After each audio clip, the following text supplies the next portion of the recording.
The Sharks, maybe they're starting to figure things out.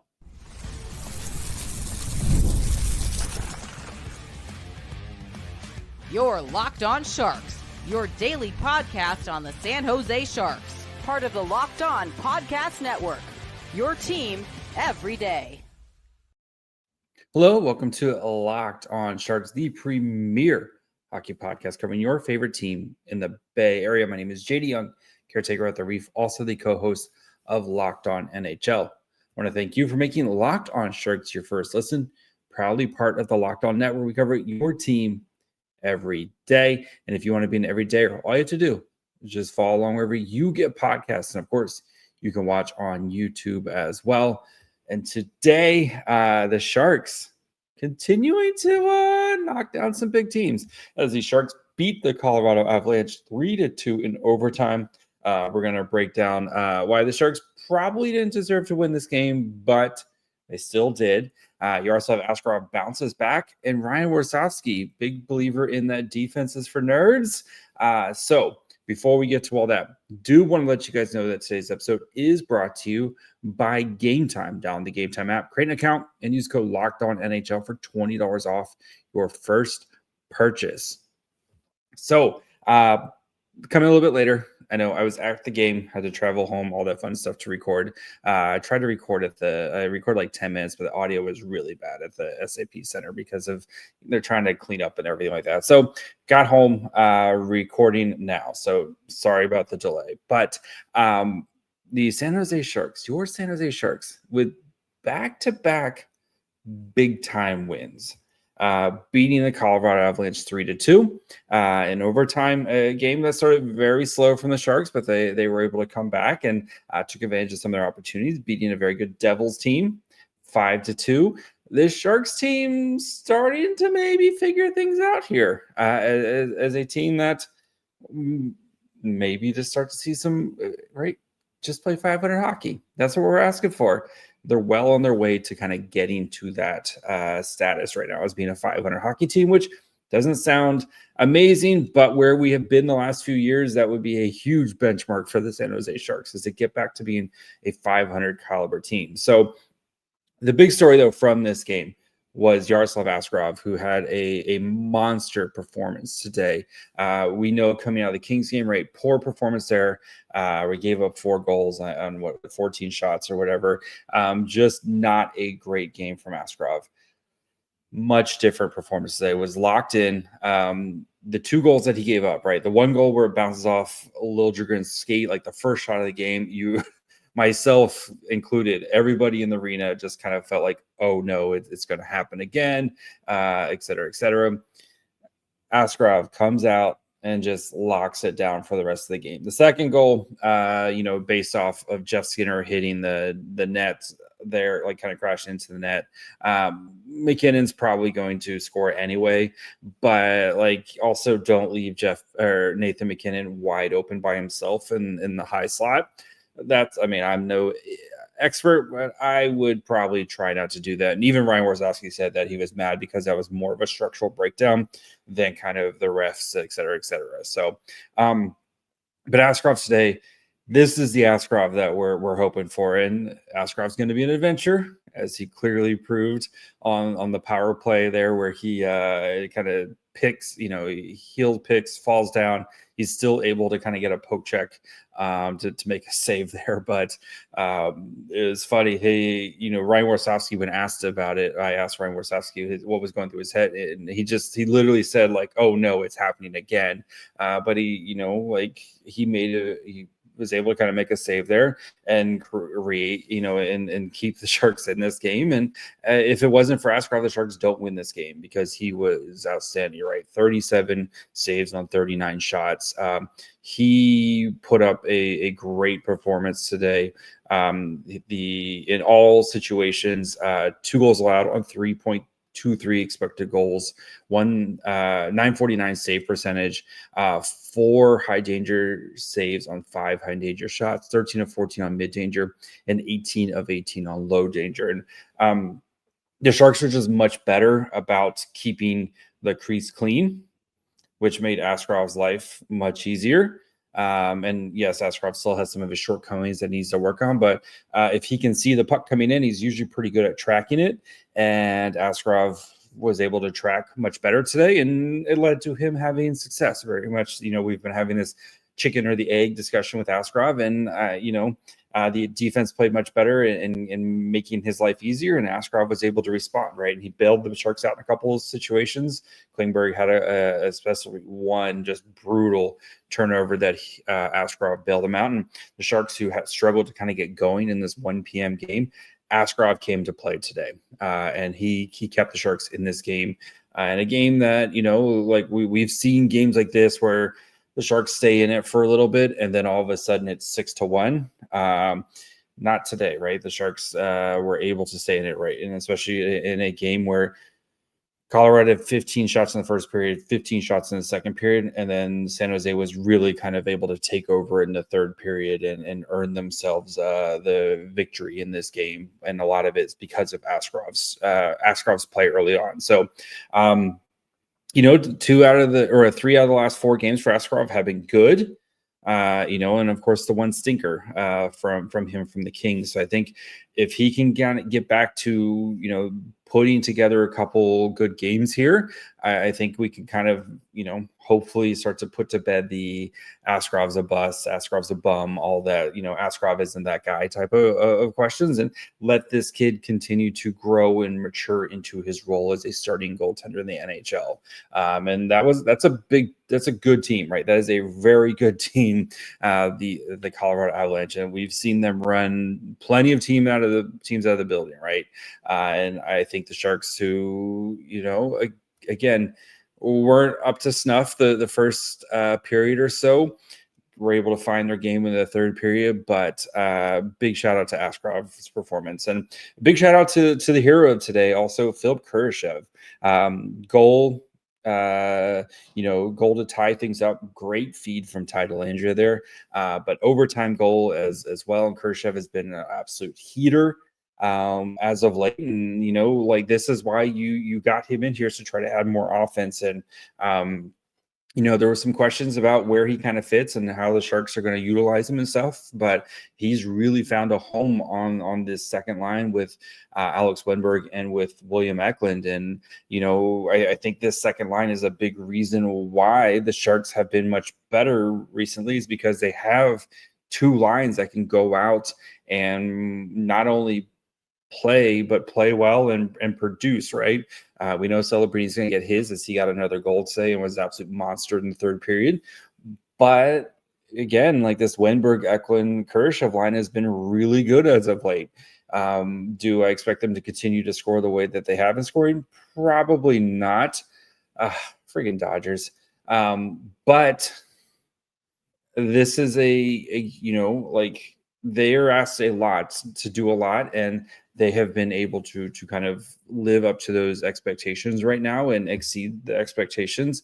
And a lot of it has to do because of Kurashev's ability to find the back of the net. And guy who's on a great contract at $1.2 million. I think he could be one of those guys who kind of continues to see his role grow as the season goes on, and can be kind of a key contributor for the Sharks as they start to kind of figure this thing out here. A team that's now won 3 out of their last 4 games. What a world we live in. Your San Jose Sharks, who are starting to win some games.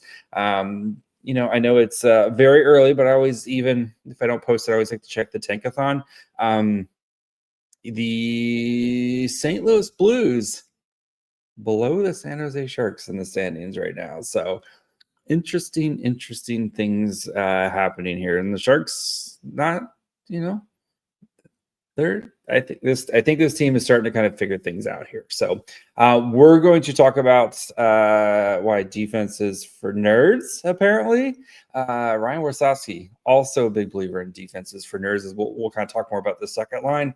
We'll talk about some more of the things from the game. We'll dig into the numbers as well. So we'll do that here in just 1 second.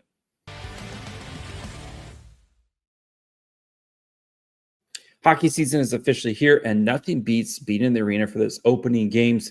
But let's be real, getting tickets can be a total headache. Between waiting in queues, surprise fees, and prices that jump right before checkout, it's easy to get frustrated when all you want to do is cheer on your team. That's where Game Time comes in, the app that gives fans the advantage. It's your ultimate life hack for scoring amazing NHL tickets fast, easy, and stress-free. Their zone deals are a big-time game changer. You can pick the section, and Game Time picks your seats, and you save big. You can even find NHL tickets for under $25. Take the guesswork out of buying NHL tickets with Game Time. Download the Game Time app, create an account, and use code LOCKEDONNHL for $20 off your first purchase. Terms apply. That's code LOCKEDONNHL for $20 off. Swipe, tap, ticket, go. All right, before we continue, of course, want to thank you for making a Locked On Sharks your first listen. Proudly part of the Locked On Network.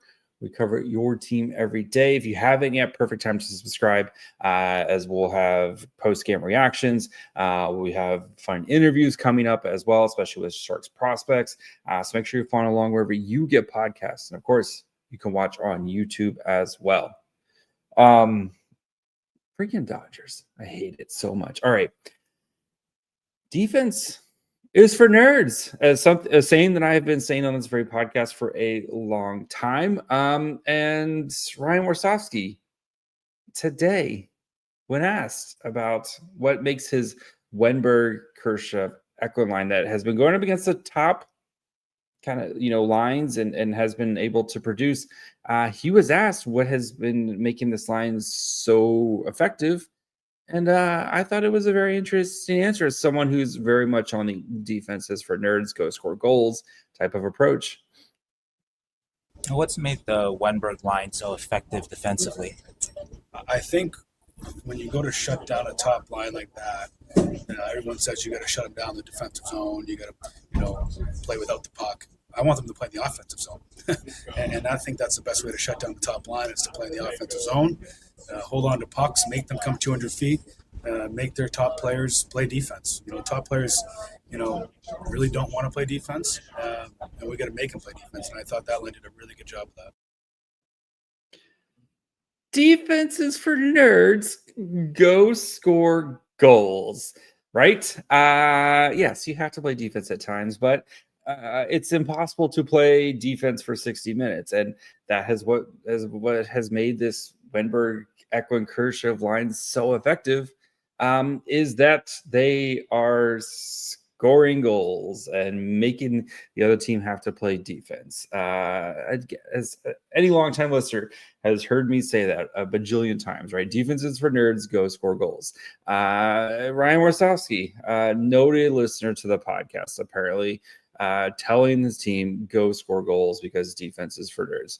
Anyway, so big, just super happy to hear that from him. So other kind of big things from this game before we kind of dive into the numbers is continuing to learn lessons in winning games, right?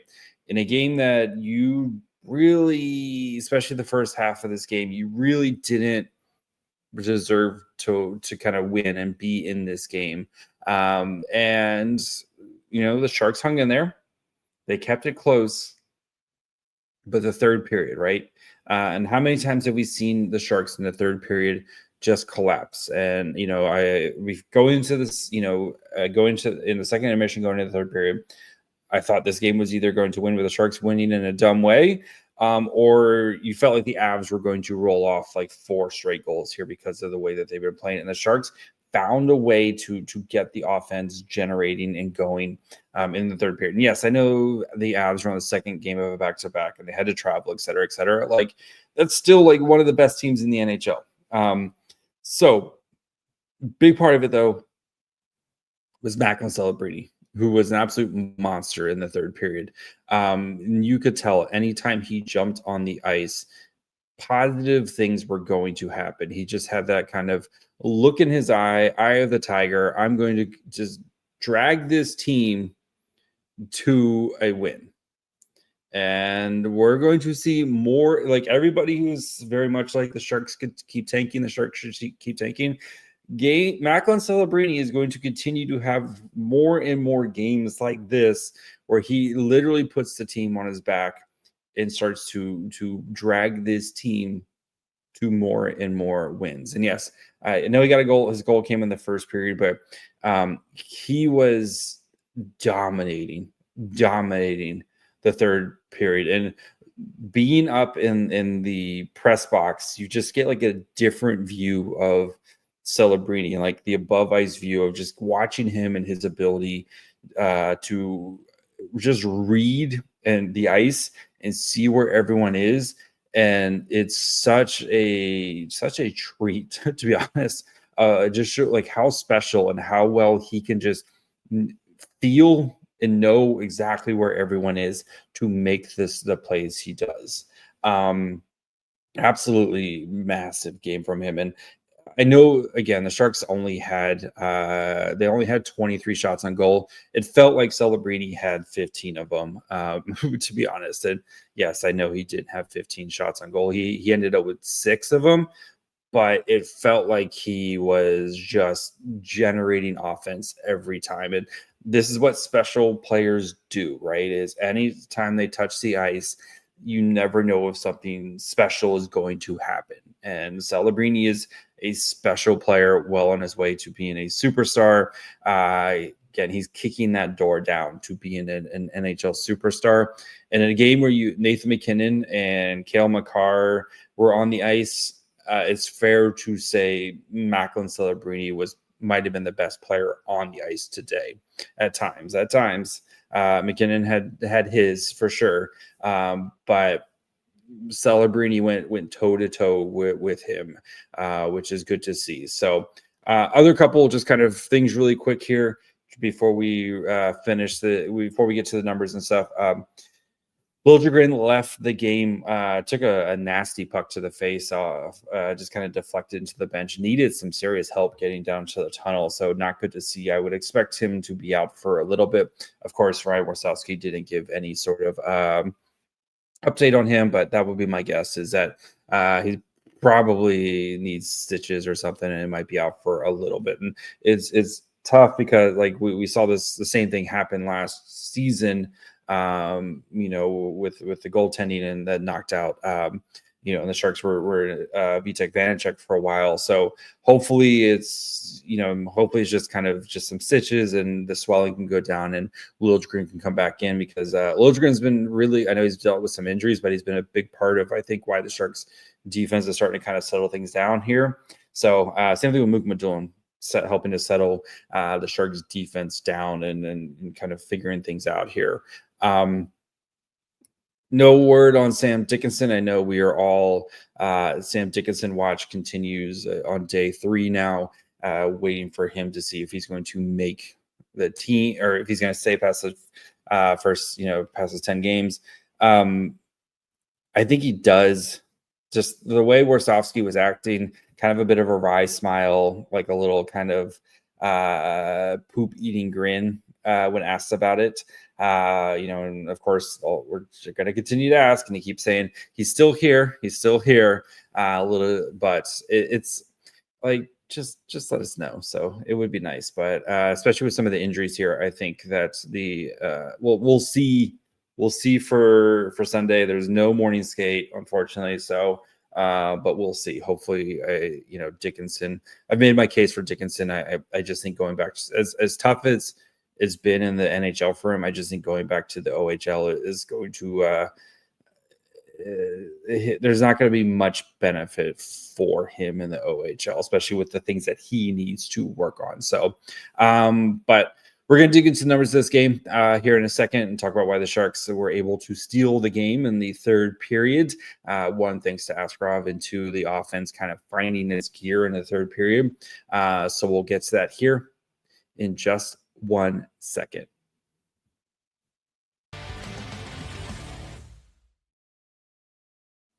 The NBA is back, and there's no better place to get in on the action than FanDuel, the official sports betting partner of the NBA. Even if you missed the start of the game or want to ride the hot hand, FanDuel has live bets on everything from who will score next to fourth quarter comebacks. Plus, You can even combine your live bets into a same game parlay for a shot at a bigger payout. It keeps every game exciting, especially when your team's making that late push. Right now, FanDuel is giving new customers $300 in bonus bets when your first $5 bet wins. So head to FanDuel.com to sign up and play your game with FanDuel, the official sports betting partner of the NBA. All right, before we continue, of course, want to thank you for making Locked On Sharks your first listen. For your second listen, check out the all-new Locked On NHL Game Night. Every game, every night until a Stanley Cup champion is crowned. Get local analysis on national scale. Find NHL Game Night on Locked On NHL on YouTube or wherever you listen to podcasts. All right, this game, very much in Colorado's favor, especially the second period where Colorado really took it to the Sharks. But again, San Jose in the third period, they were able to find their game and, kind of make it interesting and then take advantage in overtime here. But 50 minutes at 5-on-5, shot attempts were 64-34 in favor of the Avs. Like I said, the first two periods were 22-28 in favor of shot attempts to Colorado, while the Sharks had 23 shot attempts combined in those two periods. So the shots on goal at even strength, 34-16, scoring chances 31-15, 12-4 high danger chances, 2.47 to 0.76 expected goals for, all in favor of the Colorado Avalanche. But the third period, Sharks were able to make things interesting. Yes, they got a couple power plays in there, which really helped, and they were able to kind of build momentum off of those moments. But the 14-11 shot attempts, much cleaner, 5-5 actual shots, 8-5 scoring chances during that time. So San Jose was able to kind of generate a little bit more quality opportunities. Askarov came up big, and I think the Sharks riding the momentum of the power play. The Sharks honestly could have gotten like 3 other power plays in the third period. There was some Celebrini got tripped, and Will Smith got tangled up with as well. Like there was some issues there where definitely could have worked out for the Sharks differently, but again, it worked out anyway. So Smith, Celebrini, Toffoli played 14 minutes, 9-16 shot attempts, 5-7 actual shots, had a goal, gave up a goal. 0.15 to 0.31 expected goals for, 3-10 scoring chances, 0-4 high danger chances. So again, Colorado is a ridiculous team. Eklund, Wennberg, Kurashev, 12-55, 8-14 shot attempts, 2-8 actual shots, 0.09 to 0.51 expected goals for, 5-8 scoring chances, and 0-2 high danger chances. So Dellandrea, Giles, Barclay Goodrow played 7-15, 7-9 shot attempts, 3-4 actual shots, 0.07 to 0.27 expected goals for, with 2-4 scoring chances for that one. So Dellandrea, like I said, had the really nice feed. Giles kind of coming in for Ryan Reeves, who I guess was he's day-to-day, but was in a walking boot. So we'll see there. With that, I wonder what the Sharks kind of do here, especially in the back-to-back, I assume, because you don't really have any other forwards. Maybe they go 11-7 if they want to pull Misa out, but we'll see. So Skinner, Misa, Graf played 6-31, 4-17 shot attempts, 3-10 actual shots, 1 goal allowed, 0.08 to 0.4 expected goals for, 1-6 scoring chances. Poor Skinner had just a rough game physically. He definitely needed the cold tub, I think, after this game, as he ran into the post, got knocked out a bunch of times, got high sticks in the face. Just looked like a rough game for Skinner physically, as he was kind of beat up there. I thought Misa was really quiet today, which is okay. And we'll see with Misa as the plan, again, to continue to kind of stretch things out here, so they can kind of make a decision on what they're going to do with Misa and Dickinson. But Misa, just quiet game. Again, that's a very good Avalanche team as well. So, and defensively, It's a little bit tougher, like just because of not having pairs, since they were having to run 5 defensemen for the good chunk of the game. But defensively, though, Orlov led the way. Corsi for 51%. Orlov, it was outstanding to say, some big time stick, like getting his stick in there last minute to break up some great passes, especially on the penalty kill. But Orlov, I thought was great today, kind of continuing to build off his performance. And then John Klingberg was next defensively at 36.84%. Klingberg continues to be a little bit of a roller coaster there. Desharnais 33%, Muka Madulin 23%, and Mario Ferraro 18.75% Corsi for. And again, like the Sharks got obliterated Corsi wise, 65 to 35% basically. So, we'll see what the Sharks want to do. Well, actually, we won't see until basically game time, because San Jose is no morning skate against the Red Wings here. But overall, though, probably a game you probably didn't deserve to win, but you'll take it. Definitely, I think the Sharks need to be more like they were in the third period, where it's a little bit more even offensively, and both teams are they're able to generate more offense. But you have to feel pretty good about where this team is headed, right? You beat 2 of the best teams in the NHL recently, right? With New Jersey and with Colorado. You got some. This is a tough stretch coming up here. Between, you have Detroit, who's off to a really hot start.